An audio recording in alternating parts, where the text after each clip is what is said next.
golden wulang jen chaka maga ne to kono charka jango melono go jen panken loy ni yemena na chiro la chikor che nye ni tianka warni na tin amana pek tandara nan dundo go chi we langa chamagai na che la jen panken chagar ngor wurmi chalke netin kono chalka agolek la pos agolegan chiben kana netin kono chalka abucho te chiben gwa sorry abucho ga chiben me chi gad langa chikama kan panken chaka lo jawa gad we langa muno go jen poina jena be kan rar ka dir chen lengan go lara je ye go chi nya dir yet ni duan ala nya ga ka jen poina nyiman wuna cha kai gor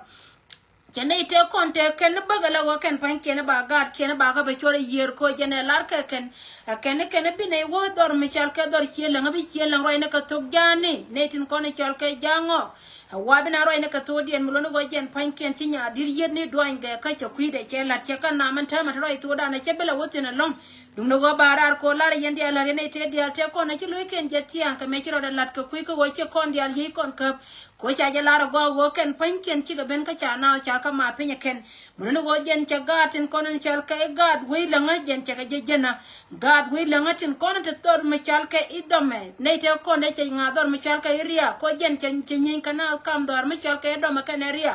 ala go jen nyenya kana tin chinete to cha ala den cha ala de kana la go ken kan ka chop ko golden wulang kan county kana don chio ken jango chika lo jaw muno go chen adir yet chen netin kon chal ka gad we langa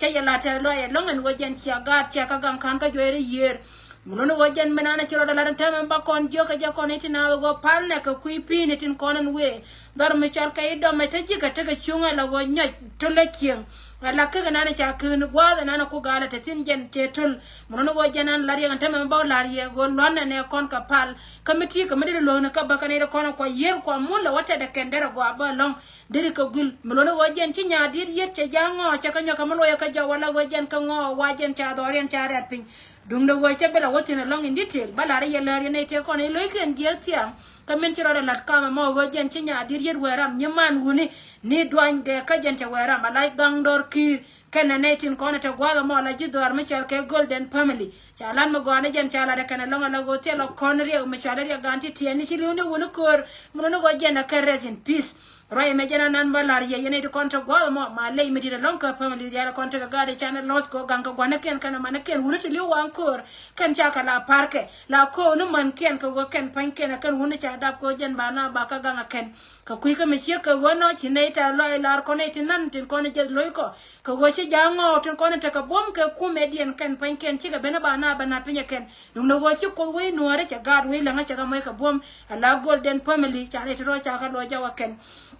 jena be ngara na monta ma ka gore je wo biya te ke lengti ne tina da wo men dong dia na banyo ka kam kon chirke me chi kon dia la ngai ti an ka war ban ya gwa da na to ka la re te kon de be ka ka war ka ye ka apirka che barar ka jen gwa da na ko kon rai ban ne tina te ka kor mulo no wo rai bor ma jen tene de kon chalke red bell te ka kor ka ne de kon ko na chole jine na security la ji bor ka kor ka ke chale na larba che chari fo wa cha korian cha jena ne te kon ko na chole ji kume biya te ngai wore dor mi chalke jong state ja chunga gwane dialtin kono te jika tegatin bayandi ala lara mi chiko no che to tiang kinaitin kono chal ka red bell chika ben ka cha kuma de gaiko kana ne ka te kono rei dor mi chal ka ibur jong le state jen cha yan maja ken kore to ka ken pane je charo nyoka malo da roda bala go jen cha korien cha yana rai ma we ka yendi al biya te ka lengtin chiko ndi ala ne te ka ngai ba en go jen poinde kore panaje me pat ka bol ka kuma men chal ka kuma salva kir ma yadir kana ne te kono cha rama la torboro ni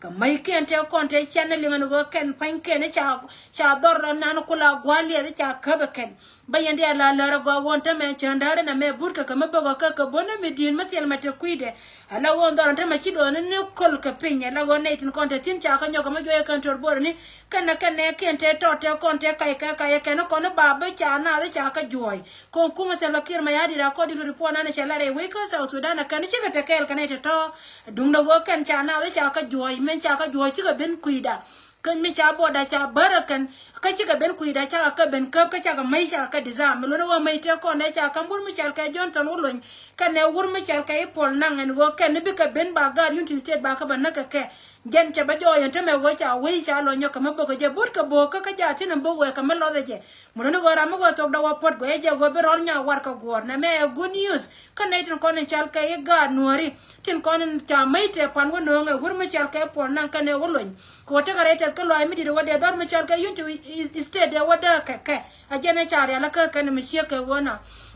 ka kui ka mishia ko na biata ka ngai tina go chiri na ni chal keri no Sudan che ben ka che boka boda gwa de da net ete na kortin paneje chika boka bong me chate ka nei de chana cha je report na tin ko kentin konon chal ka je jitoni cha report jitoni wa cha nei di 77 cha ka na ka nei de konon chal ka ji South Sudan lakini nei de konon chal ka ji kaine la ne ma ko ilwes ka ne wur me chal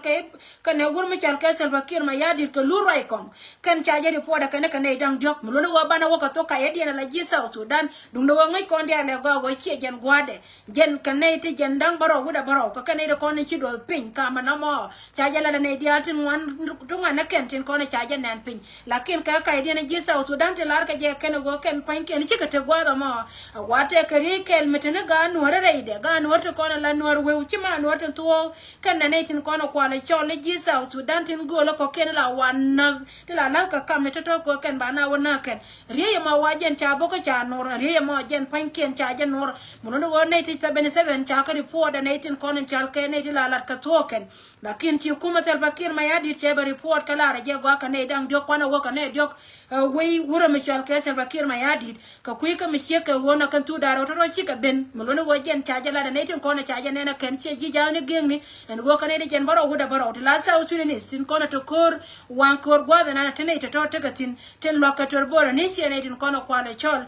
ne tin kon chal ke dar porian tin kon nyen ka ji no Sudan chi kuma no Sudan che ya ka cha ka ja ka che boka bong metel no ka ja tin ban ta merol ala go ko continue ka jen me che ka wona te manan kontin dung do go ba yele ne jo kan mai te char moi ka celebration na wur me chal ke pol nan kan na Johnson wulun bale ne to go be rol ka gor mo ka wo gor jen poinde en me che bele la kes ne to kon chal cha na ka bang ta ji no bin dong ba wa dum pol nan kan ne wur me chal ke irol nya war ba ko je ke le me che kon la ne yele ro jen poinde me chiro da la tiang la liya che lo la la o chandari no tanken dia tungwa na kan tamro ito da jen ngui da ke a jero ina ne de gor de la ye me che ko wona ka jen ku kan men chito ka South Sudan kan ne to kono kwa la chole ji no Sudan la torbo ritin yen kai kuma we dien no wajen nan chiro la me che ka wona biata ka ngai tina wajena jena nana ta tina na mama ko continue bana ite kon ta kay yunti se do bagale ni jogo yen ket ka me chine barar pan kala na yelar mi chalo go yen ta yen wankur ko ja tin ka kaneti ti mi chang baka kana la go bine ti bika lo jaw gwa na ta tin ko go lo kana ba dunien ba jangi de to wode ne ti de ka ja ko chik be ben kor ko me nong mai kui me lar ka ja cha mai cha kam ne ti kom kana mi chalo go yen mi chie me ta nyam dien cha to ba me ta jaw dien ko la dun South Sudan ko go jen cha ka jo go baka ye lo na me ka bia nei ba loka na me cha lar ke wa bana ba loka je United State ka kui ka me che ka wona ntama ba yele ni jo go wo ta ye jena yen ga to ko ni chal ka ga United State wo jun ti wo penyen wo je na ka re ka dien muno no won point dem pon nang te ka plan ko wo jen gore je gon go bitin wan bi ka yin to re do me chal ka United State ta ye jena go na dia ko tin tin en go jen bia ngai go wo me cheng te ka me chi ko lo pa jo to mi ngo den nyam dia na cha gudien lo tin wur me chal ka pon nang ka na wur me chal ka Johnson wo lo cher ka me sia jale nga go cha au galekte del ka gore je go de ko la mat ka mente ka warap ko jen panken baro ko la ba mator bor ne kien te ko te wini mi mo no go jen no mo jen ja tin en program de na mo de to wode ne kien ko te division 4 re do ka United State de ne tin ko ne chal ka ja go le kana ne tin ko no ko le jen ka warap de ka no ka de ka benyen ka gatin ko ne chal ka ga United State ta ye jen go de la ko te tin especially yen ga ko ne chal ka yuti white army go ne de la ko te tin ko ka ne de baba na ka yen mo no go biaro do ya la ko yela yen ko depende ro dun biaro ya la ka go ne dial tu mai ne dial content tin ka chit ka me che no ni tiang an go yen go ro dun tiang ni chi go ro dun kam no go te bi anyur ka wipini na mo de yen la go dial content tin ka ne tin ko ne chal ka jai wo te jena en go jen charo ya la ka wo re ni ti jen ba yen mai go dial content tin ro ma we ka ye go jen bia te ka lim tin ka jen go ro bia te ka ngai yen cha bi no Sudan dia tin ko na ka ku me dien kala lim ka no do ti bi e wo kel ka tin dia la ko ne cha ma da ka ne ti chi na mishia ke wona tatoka kana kona baro itina tama kanyen South Sudan ne wodar machalke jongle state ja chunga ke red bell kanaitin kono kwale chole jikume kabia tega ngai ba wache jongle karo ada chi kondi ala ngai wa mani kujba jen poina ya te wan kan gwa diatin kono tenaitin kono chalka ji ai wote katin baka yan maj na me mata ke red bell dundian kanaitin kono kwale chole jongle ka lodian ka kwarian chi manan kontin dum lo wajen bia tega ngai wore wi ka South Sudan tame Kijika diala kona chalke jite are charu den jachong wane diala kona tegatin kan yen South Sudan to bajena temela bakai kwi waka Ethiopia no bia teka ngai bayena do kona chalke citizen ni South Sudan kona teka Ethiopia go chinetin kona chalke iganyo chika teka kur me chinyen wala ka nuore re doar don me chalke Gambela region cheteka jibone timwan long akane do kona chalke jidwaran kona itina ka chaja larba wote kana de chari ko dor ko jen cheteka ne de chibendela jimaini ti chinyen kana de kona kula youth boka nei to kone chalka ibar ka tetken baya la lero go kon balwai no jan re dwar ma chalka Gambela region en tame dawana rodan chike mala kona la ni won atan kon gatin kon te ko wulanga wangda na wotin nei to kone te kel ka gatin kon chalka gar welanga wangda na wotin ko wana ka gatin kon re dwar baka Gambela region ka palo kon ba amane lokati ndi ala kon la kora loka ke ci ganu re ci nyen ka nei to kone chalka anyak ka jan chaka do e ma jan nei tin kone chalka ala ko da ka ku ma ci ma chalka mi sisali mutu kana wur me chalka doctor galwaron tin kone chaja no ka ken ka kana kone cha ma cha yoda kana wala ne me raidwar ka Gambela region tete ka kor ka jalar ka jego ko continue antam ro itu da ne la wajen security cha go ka ga da kone chalka ga nori raidwaran ka Gambela region titi kana kone banongi an wala yene tin has ka biate ka ngai tin go jen poinde rai we ka South Sudan gen le da gol ne diala kone tetin bruno go ka ne tin kone chalka ji kume gankan ne rai we ko la chala rai re ka Juba South Sudan ajane cha jo go go batika mbe jo rai de yene konte pinchi ne gwana diala konte yentine chenga jina jiran mala ke kuma telwa kirma ya dir kangi je wata ido karamala je ayo biba cha leng na cha jagor mono go jen gor ka je wa bari ala ka pujin go gari ni titi bu korean bate chunga gwana diala konte ne konte gatin ko atekel ka ko aliu kel kilo de tel ka nya dirjet ni doan ge ka men go anche lat ka ko runa ne me 2025 ke liu cha we no ke liu che me proud chi doan cha waka number 1 ka nor society cha jo gornyal ka nor society mono go doan ge ka jen cha roda ko ka te we no ri cha nak de pegro na me ke liu na ka maye me kan wala ne me wa ba ka ko yen kan ne ko ne chal ka jang la ba balwa chi nya dirjet cha weram nyiman wona ni doan ge ka jen cha weram ala go jen cha magai na che la ko ko mana koro wachang na me jana na gora balar ya baku pe kanti chega kan to baro da gara kaye yene de konen yana gwa ma pika yende ala ko ma te kali ngona kama wana ka wanyam luanga ko biya ka chia ka kanti diar chia kanti te ka tia pin tia lim na ikana mo to won wajen point da chika ben ka gwa da to da we ka ben chang bala wadar kan de kon chal ka ji Afrika baka barar ka baka yela lar te ka tia pin kan to pin da jen point kien ka tia dum do wajen kan ai kan kon pama gwa ba lu nyirar ka gwa da to da wo ben mo wote ka wajen point bara je ka ji jana gengni piska yende ala ko mala yende al pona kan iri do go ngaka na mana 19 tiene dial tin kon to gwa ma te da lon ko wala guyen kan wa .tv ka lo yene ko kon information kon kan rar ko mala te ka yende al pona ka bana je ka ta no konte go to weka bento